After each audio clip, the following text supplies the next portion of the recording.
जय हिंद दोस्तों, GS point में आप सभी का स्वागत है।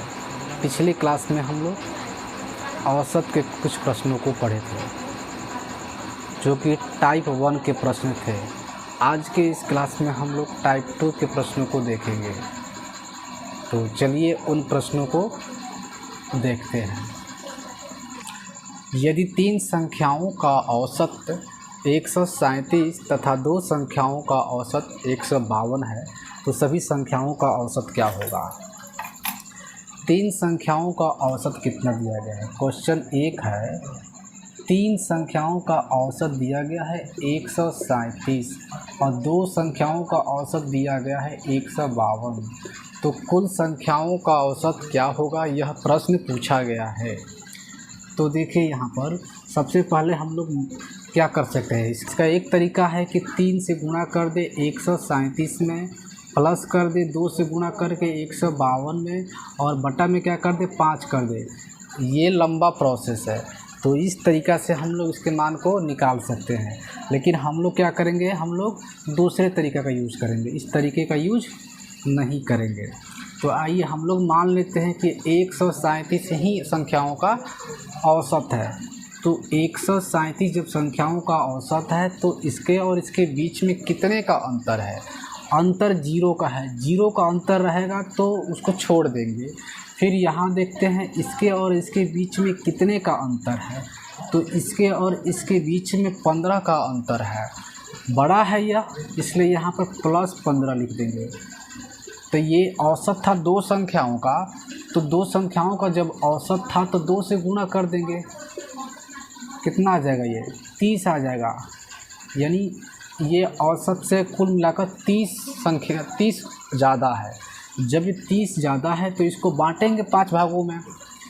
3 2 5, 5 से भाग देंगे तो कितना आएगा, ये प्लस का 6 आएगा। ये प्लस में है, अब जाकर ये औसत निकला और ये भी औसत है। ये प्लस बता रहा है कि प्लस में आकर जुट जाएगा, तो 143 हमारा औसत निकल जाएगा। अब अगला क्वेश्चन 2 को देखते हैं। क्वेश्चन 2 क्या दिया गया है। रीता ने 2250 रुपये के औसत मूल्य से 5 साड़ियाँ खरीदी। रीता है 5 साड़ी खरीदती है 2250 रुपये, 2250 रुपये का औसत मूल्य से 5 साड़ी खरीदती है। यदि उसने 3 और साड़ियाँ खरीदी, 3 और साड़ियाँ जब खरीद रही हैं, उसका औसत मूल्य है 2750 रुपये, 2750 रुपये यह है। फिर पूछा गया है सभी साड़ियों का औसतन मूल्य क्या होगा। सभी साड़ियों का औसतन मूल्य जब पूछा गया है तो इसी को हम लोग मान लेते हैं। 5 साड़ियों को जो औसत मूल्य 2250, इसी को मान लेते हैं कि 8 साड़ियों का औसत मूल्य है। तो 2250 8 साड़ियों का जब औसत मूल्य है तो इसके और इसके बीच का अंतर कितना आ रहा है। इनके बीच का अंतर 0 आ रहा है, 0 छोड़ देते हैं। फिर इनके और इनके बीच का अंतर कितने का आ रहा है, 500 का आ रहा है। कितने साड़ियों पर, ये तो औसत में है ना। अब साड़ियों पर निकालेंगे, प्रत्येक साड़ी पर 3 साड़ियों के लिए है, तो कितना हो जाएगा 1500। ये बड़ा था तो प्लस में था, ये भी प्लस में है। अब इनका औसत निकालेंगे, यानी 5 3 8 से इसमें भाग देंगे। जो औसत आएगा प्लस में आ रहा है तो इसमें औसत में जोड़ देंगे।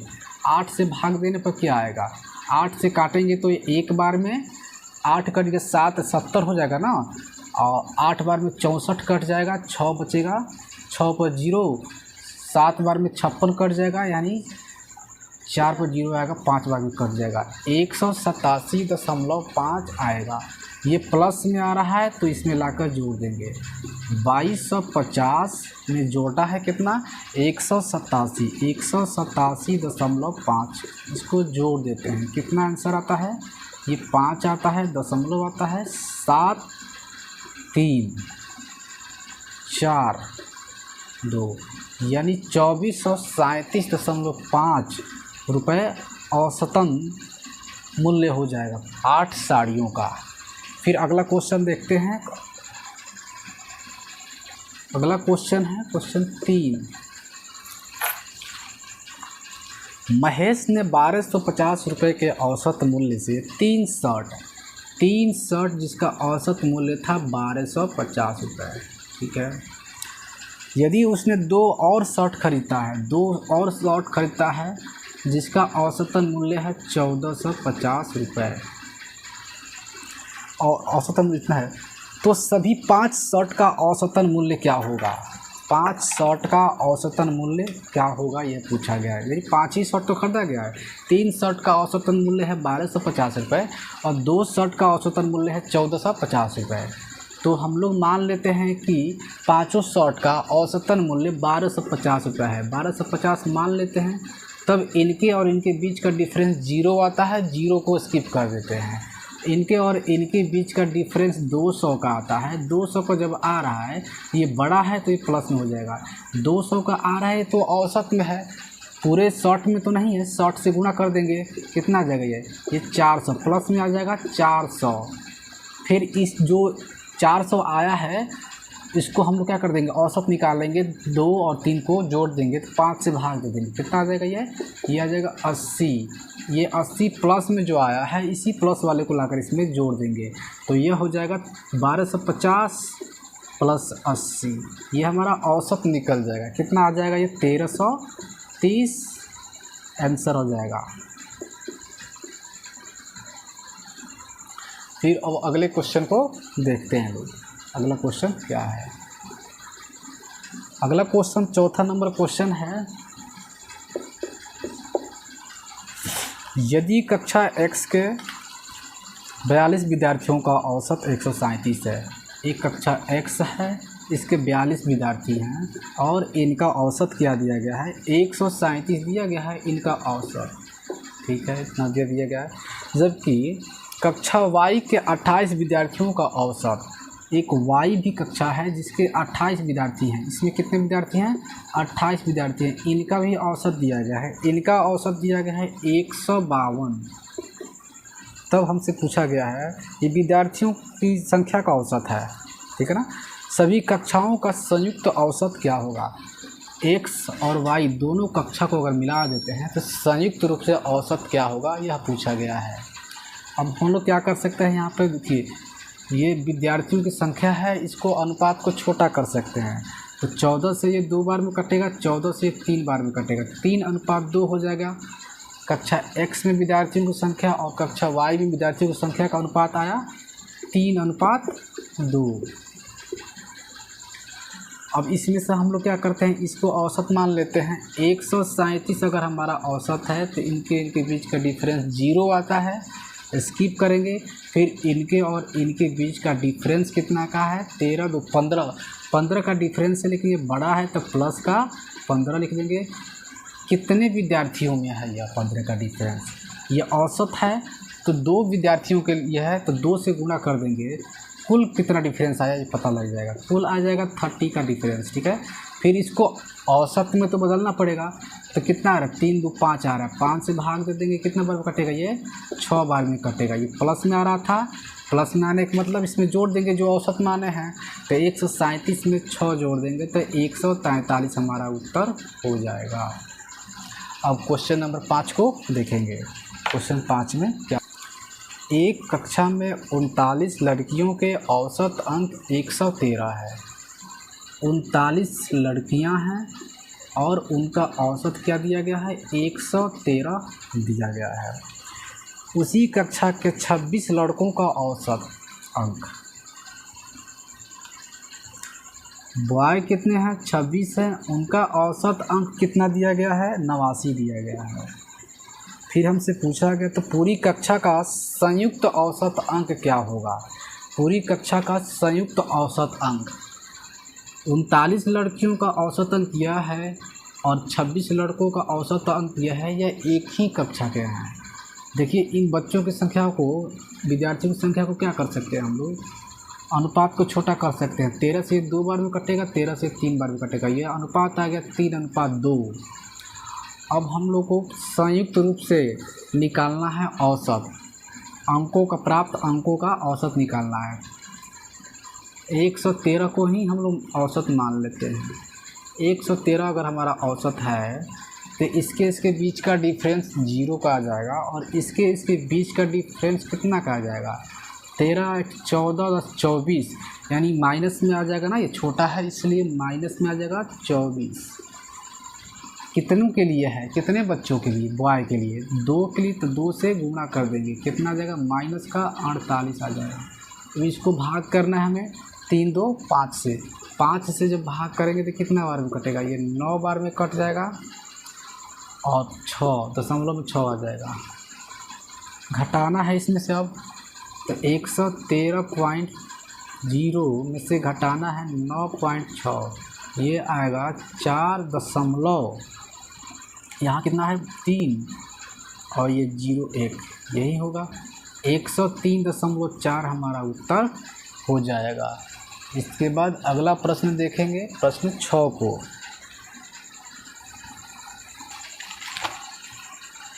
कक्षा x, y और z के औसत अंक क्रमशः 83, 76, 85। x है, y है और z है, इनका औसत अंक दिया गया है 83, 76 और 85, ये औसत अंक दिया गया है। आगे पढ़ते हैं, छात्रों की संख्या भी दिया गया है 27, 36, 45, क्रमशः इसी सीरीज में दिया गया है 27, 36, 45। छात्रों की संख्या को क्या कर सकते हैं हम लोग, स्मॉलेस्ट अनुपात में बांट सकते हैं। तो इसको काटेंगे तो 9 से 3 बार में, 9 से ये 4 बार में, 9 से यह 5 बार में, यह अनुपात आ रहा है छात्रों का। अब हमसे ये पूछा गया है सभी कक्षा के संयुक्त औसत अंक ज्ञात कीजिए। यहाँ पे इतने विद्यार्थियों का औसत अंक इतना आया हुआ है, फिर इतने विद्यार्थियों का औसत अंक इतना आया है, इतने विद्यार्थियों का औसत अंक इतना आया है। अगर संयुक्त रूप से कुल विद्यार्थियों को मिला दिया जाए तो औसत अंक क्या होगा ये बताना है हमें। तो इसके लिए क्या करते हैं, सबसे पहले मान लेते हैं हम लोग औसत अंक 85 होगा। संयुक्त रूप से औसत अंक कितना होगा, जब ये 85 होगा तो इनके और इनके बीच में डिफरेंस कितना का आया, -2 आया, ठीक है। और कितने बच्चों के लिए है, 3 बच्चों के लिए, 3 विद्यार्थियों के लिए 3 से गुणा कर देंगे तो -6 आएगा। फिर यहाँ देखते हैं कितना है, ये इनके बीच की डिफरेंस यहाँ 85 है और यहाँ 76 है, तो 9 का आ रहा है, लेकिन ये छोटा है इसलिए -9 गुणा कितना से कर देंगे, कितने विद्यार्थी थे 4 से गुणा कर देंगे, कुल मिलाकर कितने हो जाएंगे -36। और ये 85 है, ये भी 85 है, 0 हो जाएगा, उसका कोई वैल्यू नहीं है। कुल मिलाकर देखें इसको तो कितना आ रहा है, ये -42 आ रहा है, माइनस में आ रहा है, कुल विद्यार्थियों की संख्या से भाग दे देंगे, कितना आएगा 12 आ जाएगा। ये कितना हो जाएगा, इसको काटेंगे तो 7 छक्के 42 और 2 छक्के यानी -3.5 आ रहा है। घटा देंगे 85 में से कितना घटाना है, 3.5 को घटाना है, ये 5 आ जाएगा और ये 1 आ जाएगा, 8 81.5 हमारा उत्तर हो जाएगा। औसत कुल बच्चों को मिला देते हैं तो औसतन अंक जो है कितना प्राप्त होगा, 81.5 प्राप्त होगा। फिर अगला देखते हैं क्वेश्चन नंबर 7।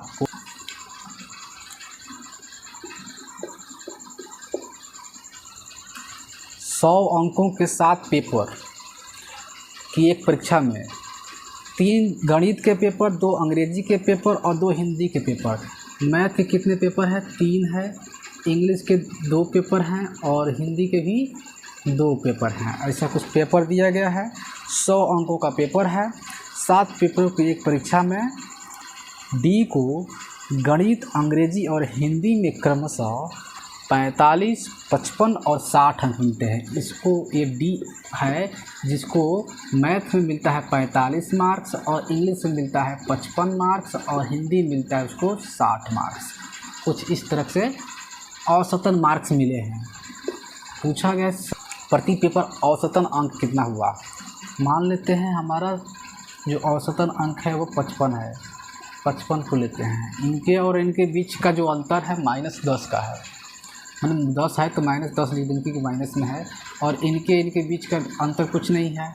फिर इनके बीच देखते हैं तो 5 का है प्लस का 5, लेकिन याद रखिएगा इसमें ये -10 का है लेकिन 3 के लिए है तो 3 से गुणा करना पड़ेगा, ये कितना आएगा -30।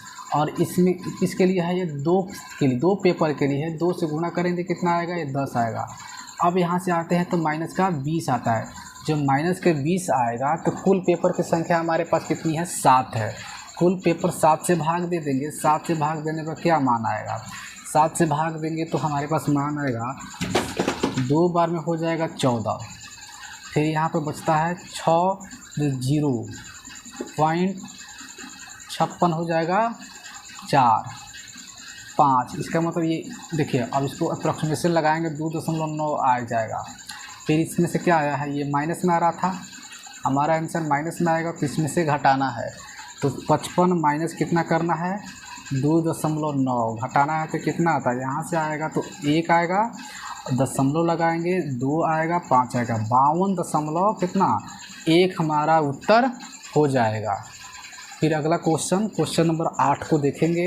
क्वेश्चन 8 में क्या है, 6 लड़कियों की एक कक्षा की औसत आयु 1 वर्ष है।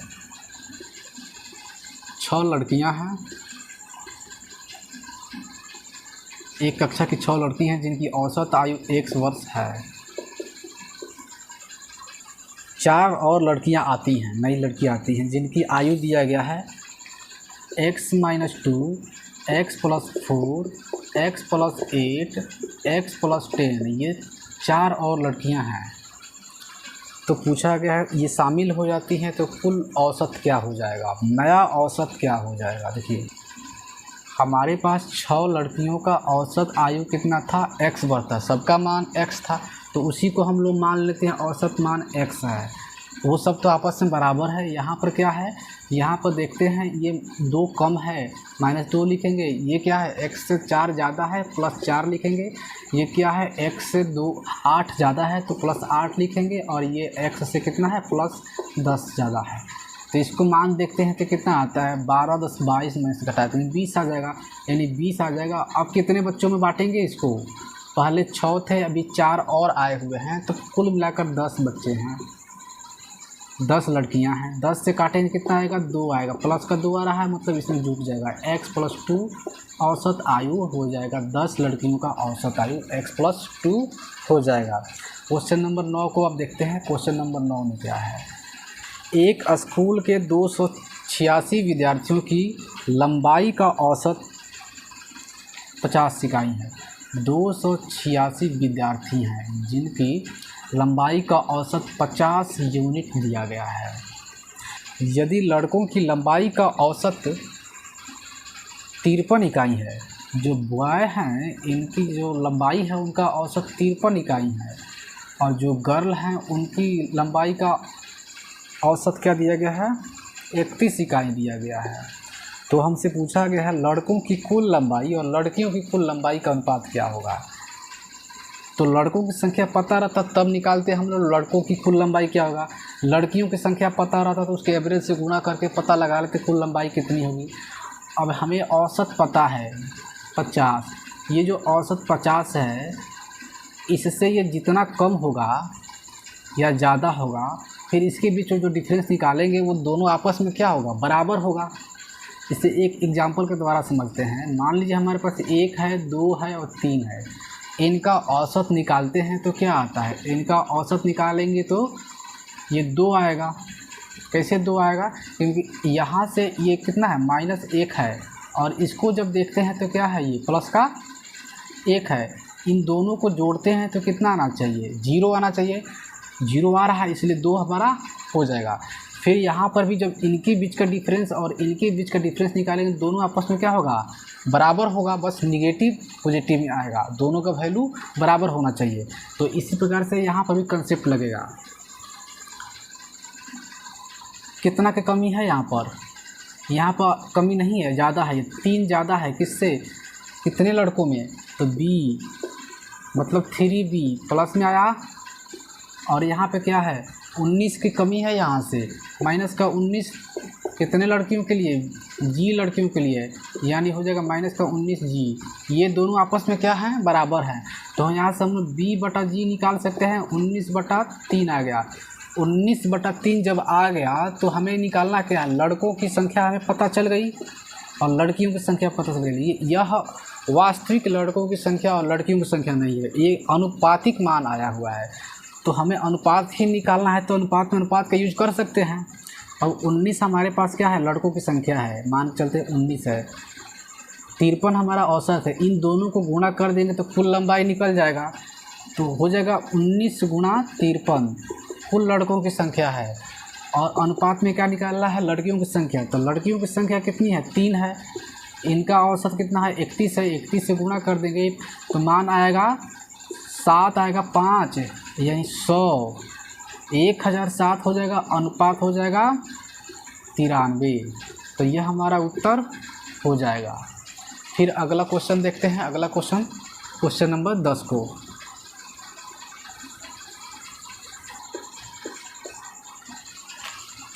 छह संख्याओं का औसत 32 है। यदि प्रथम 3 संख्याओं को 2 बढ़ा दिए जाए और बची हुई प्रत्येक संख्या में से 4 घटा दिए तो नया औसत क्या होगा। 6 संख्याएं हमारे पास, 6 को नंबर है, इनका औसत कितना है 32 है, पहले से पता है 32 है। कहा जा रहा है कि 3 संख्याएं, जो प्रथम 3 संख्याएं हैं उनमें प्रत्येक में क्या किया गया है, 2 की बढ़ोतरी किया गया है। 3 में 2 बढ़ाएंगे, हर देखिए प्रत्येक संख्या में 2 2 2 कुल मिलाकर 6 बढ़ा दिए हम लोग, कितना बढ़ा दिए 6 बढ़ा दिए। बाकी की कितनी संख्याएं बच गई, 6 संख्या में प्रथम 3 संख्याओं में तो 2 2 बढ़ा दिए, आखिरी की 3 संख्याएं कौन कौन है, ये 3 संख्याएं हैं जिनमें हम लोग क्या कर रहे हैं 4 4 4 घटा दे रहे हैं, कुल मिलाकर 12 घटाएंगे।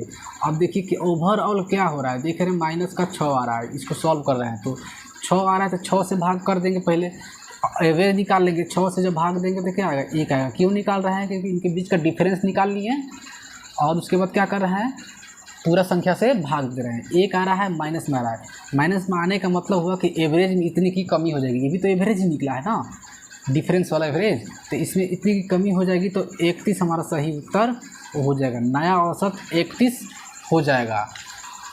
उम्मीद करते हैं कि वीडियो आप लोगों को अच्छा लग रहा होगा। वीडियो यदि अच्छा लग रहा है तो इसे ज़्यादा से ज़्यादा शेयर करें, लाइक करें और हमारे चैनल GS पॉइंट को सब्सक्राइब भी जरूर करें। Thank you for watching.